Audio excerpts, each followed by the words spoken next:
जब भी कोई स्टॉक चार्ट देखता है तो सबसे पहले नजर कहाँ जाती है? जाहिर है प्राइस पर। ऊपर जा रहा है या नीचे।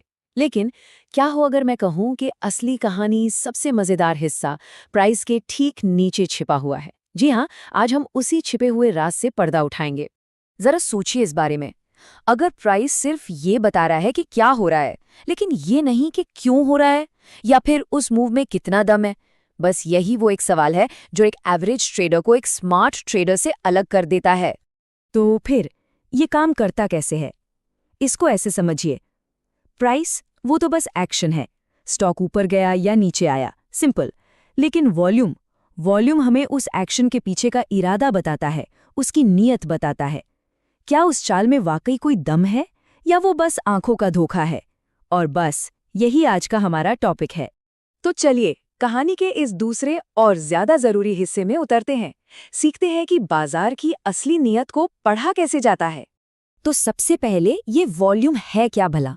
देखिए, बहुत ही आसान शब्दों में ये बस इतना बताता है कि किसी तय समय में कितने शेयर्स खरीदे और बेचे गए। इसे आप बाजार की एनर्जी या लोगों की दिलचस्पी का मीटर समझिए। जहां ज्यादा वॉल्यूम वहां ज्यादा एक्शन, ज्यादा लोग इन्वॉल्व हैं, और जहां वॉल्यूम कम वहां मामला ठंडा है। अब असली मजा तो तब शुरू होता है जब हम प्राइस और वॉल्यूम को अलग अलग नहीं बल्कि एक साथ देखते हैं। जैसे आप इन दोनों को मिलाते हैं, एक पूरी की पूरी नई कहानी सामने आ जाती है। और इस कहानी को समझने के लिए बस 4 बेसिक नियम हैं। ये स्लाइड समझ लीजिए इस पूरे खेल का सार है। यहाँ 4 बुनियादी नियम हैं। चलिए एक एक करके देखते हैं। पहला, अगर प्राइस भी ऊपर जा रहा है और वॉल्यूम भी, तो समझ जाइए कि ट्रेंड मजबूत है, इस पर भरोसा किया जा सकता है। दूसरा, अगर प्राइस तो ऊपर जा रहा है लेकिन वॉल्यूम गिर रहा है, तो यहाँ पर सावधान हो जाइए, ये एक कमजोर चाल हो सकती है, एक जाल। तीसरा, जब प्राइस नीचे जाए और वॉल्यूम बढ़े, तो ये साफ संकेत है कि बेचने वाले हावी हैं, मजबूत बिकवाली हो रही है। और आखिरी, चौथा, अगर प्राइस और वॉल्यूम दोनों नीचे जा रहे हैं, तो इसका मतलब है कि बेचने वालों का दम खत्म हो रहा है और यहाँ से बाजी पलट सकती है, एक रिवर्सल आ सकता है। लेकिन एक बात गांठ बांध लीजिए, वॉल्यूम कोई क्रिस्टल बॉल या जादू की छड़ी नहीं है जो भविष्य बता दे। नहीं, ये बस एक कन्फर्मेशन टूल है। यह प्राइस की चाल को या तो मजबूती देता है या उस पर सवाल खड़ा कर देता है। बस यह हमें बताता है कि प्राइस पर भरोसा करें या ना करें। अच्छा, थ्योरी तो हो गई।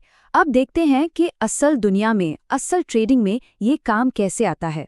ट्रेडर्स के लिए सबसे आम सिचुएशन में से एक होती है ब्रेकआउट, और यहीं पर वॉल्यूम हमें असली हीरो और विलन के बीच का फर्क पहचानने में मदद करता है। ये बात हमेशा याद रखनी चाहिए, बिना बढ़े हुए वॉल्यूम के कोई भी प्राइस मूव सिर्फ शोर है और कुछ नहीं। इसका मतलब ये है कि उस मूव में बड़े खिलाड़ी, जिन्हें हम स्मार्ट मनी कहते हैं, उनका पैसा नहीं लगा है, और अगर वो शामिल नहीं है तो वो चाल अक्सर एक धोखा साबित होती है। तो फिर एक असली भरोसेमंद ब्रेकआउट दिखता कैसा है?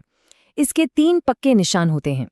पहला, प्राइस किसी जरूरी लेवल जैसे रेजिस्टेंस को तोड़कर ऊपर निकलता है। दूसरा, ये काम एक मजबूत दमदार कैंडल के साथ होता है। और तीसरा, जो सबसे जरूरी है, वॉल्यूम में एक जबरदस्त उछाल आता है, एवरेज से कहीं ज्यादा। ये इस बात का पक्का सबूत है कि ये मूव असली है। और इसका ठीक उल्टा होता है एक नकली ब्रेकआउट में। वहां वॉल्यूम बिल्कुल गायब रहता है, कैंडल भी मरी मरी सी, कमजोर सी बनती है, और प्राइस ज्यादा देर उस लेवल के ऊपर टिक ही नहीं पाता, जल्दी से नीचे फिसल जाता है। यही वो जाल है जहां ज्यादातर नए ट्रेडर्स फंसते हैं। कभी कभी बाजार फुसफुसाता नहीं है, वो सीधा चिल्लाता है। एक ऐसा दिन आता है जब वॉल्यूम अचानक से फट पड़ता है, आसमान छू लेता है। इसे वॉल्यूम क्लाइमैक्स कहते हैं। इस चार्ट पर एक नजर डालिए, कहाँ नॉर्मल दिनों का एवरेज वॉल्यूम और कहाँ क्लाइमैक्स वाले दिन का वॉल्यूम। जमीन आसमान का फर्क है। ये बाजार में एक इमोशनल पीक का सिग्नल है। या तो हद से ज्यादा लालच, जिसे बाइंग क्लाइमैक्स कहते हैं, या फिर हद से ज्यादा डर यानी सेलिंग क्लाइमैक्स। और जो प्रोफेशनल ट्रेडर्स होते हैं ना, वो ऐसे ही मौकों पर अपना प्रॉफिट बुक करके निकल जाते हैं। तो अब तक हमने जो भी सीखा, चलिए अब उन सारे धागों को एक साथ जोड़ते हैं और ये समझने की कोशिश करते हैं कि बड़े बड़े इंस्टीट्यूशनल प्लेयर्स यानी स्मार्ट मनी वो क्या कर रहे हैं, क्योंकि वो हमेशा अपने पीछे सुराग छोड़ जाते हैं और वो सुराग हमें वॉल्यूम में ही मिलते हैं। देखिए, जब स्मार्ट मनी को कोई स्टॉक खरीदना होता है तो वो ढोल नगाड़े बजाकर नहीं खरीदते। वो चुपचाप धीरे धीरे माल जमा करते हैं। इसे कहते हैं एक्यूमुलेशन। इस फेज में प्राइस एक दायरे में घूमता रहता है, लेकिन वॉल्यूम अंदर ही अंदर धीरे धीरे बढ़ रहा होता है। और इसका ठीक उल्टा होता है डिस्ट्रीब्यूशन में। जब उन्हें बेचना होता है तो वो ऊंचे लेवल्स पर धीरे धीरे अपनी होल्डिंग्स बेचते हैं। प्राइस आगे बढ़ना बंद कर देता है, भले ही वॉल्यूम ज्यादा क्यों ना हो।